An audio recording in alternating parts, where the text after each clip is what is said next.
रहता है। गैस के लिए जैसे आपने बताया, गैस के लिए जो सबसे अच्छी चीज़ ये है कि वो बड़ी इलायची, जो आज मैंने नुस्खा भी दिया कि बड़ी इलायची के दाने आप ले लीजिए और उसको जो है पीस के, और इसे आप इसी तरीके से आधा आधा चमचा या तो चीनी मिला के या मिश्री मिला के लीजिए। इससे आपकी गैस्ट्रिक का मसला इंशाल्लाह ताला हल हो जाएगा। उन्होंने वेरिगोज वेंस के बारे में बताया। इसके लिए जो सबसे उम्दा चीज़ एक नुस्खा मैं देता हूँ, जिसमें सौंठ 100 ग्राम है, बुधावा 100 ग्राम है, और इसको जो है दोनों को आप अच्छी तरीके से पीस लीजिए। और अगर दर्द ज़्यादा होता है, खिंचाव ज़्यादा होता है, तो सूरन जान शीरी इसमें डाल दीजिए।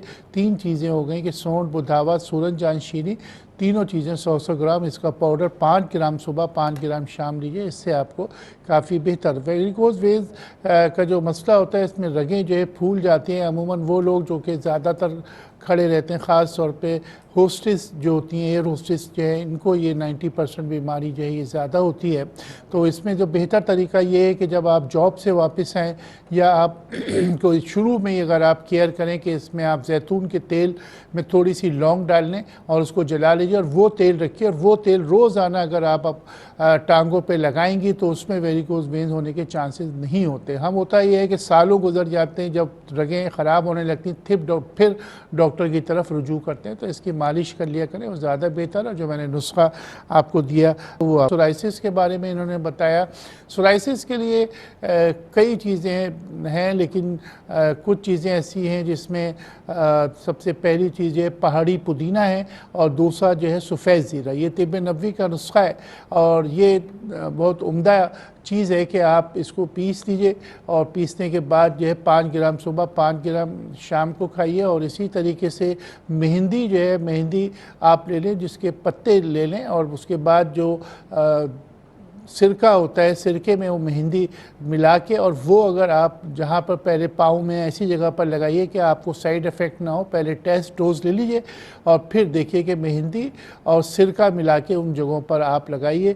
और जो खाने की दवा मैंने बताई उसमें पहाड़ी पुदीना और सफ़ेद ज़ीरा हम वज़न लेके आप सुबह 5 ग्राम, शाम 5 ग्राम लीजिए। इससे काफ़ी फ़र्क पड़ता है और इस बीमारी को जाने में थोड़ा सा अरसा लगता है। इन्होंने बताया कि इनका पेट बढ़ गया है। बेटा तुम कराची में हो, मेरे टेलीफोन नंबर अभी आ भी रहे हैं, तुम मुझसे रब्ता भी कर लो, क्योंकि आपने बताया कि 5 बच्चों के बाद ऐसा हुआ है।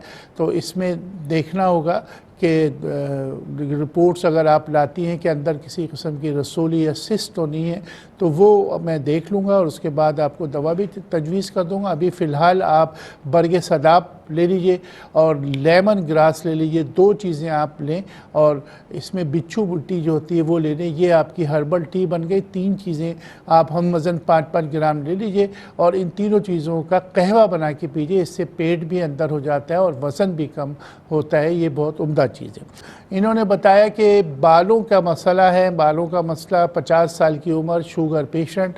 तो ये तो एक तरीके से नेचुरल ऐसा हो जाता है कि इस उम्र में, और ख़ास तौर पे शुगर पेशेंट के साथ तो ऐसा होता है। इसके लिए सबसे उम्दा चीज़ ये है कि आप एक तेल बना लीजिए, जिसमें सरसों का तेल आपको लेना है, और उसमें 2 चीज़ें डालनी है कि सरसों का तेल में कलौंजी, अगर आप 1 लीटर, आधे लीटर का बना लीजिए, उसमें 25 ग्राम जो है कलौंजी है और तकरीबन 100 ग्राम कड़ी पत्ता है। कड़ी पत्ता ताज़ा मंगवा लीजिए और मंगवाने के बाद उसको उसमें रख के और जला लीजिए, और ये आपका तेल बन गया। खाने के लिए जो चीज़ बड़ी अच्छी होती है, उसमें भंगड़ा सिया जो है 100 ग्राम है, आंवला जो है 200 ग्राम है। इसे आप जो है पिसवा लीजिए और 5-5 ग्राम जो है सुबह शाम आप इसको खाएं, तो इससे भी काफ़ी बेहतरी आती है। और जो अहम बात है वो ये कि आपकी जो शुगर है उसे कंट्रोल में रखें। बाज़ लोग ये होता है कि शुगर होती है और फिर वो दवाएं कभी नहीं ले रहे, अभी मेरी शुगर सही है, और बाज़ दफ़ा बदपरहेज़ियाँ इतनी ज़्यादा कर देते हैं। आप इवन ये देखिए कि बाज़ दफ़ा ज़्यादा चावल खाने से भी शुगर बढ़ जाती है। तो ग़िज़ाई भी ख्याल रखिए और दवाएँ भी लाजमी आप लीजिए।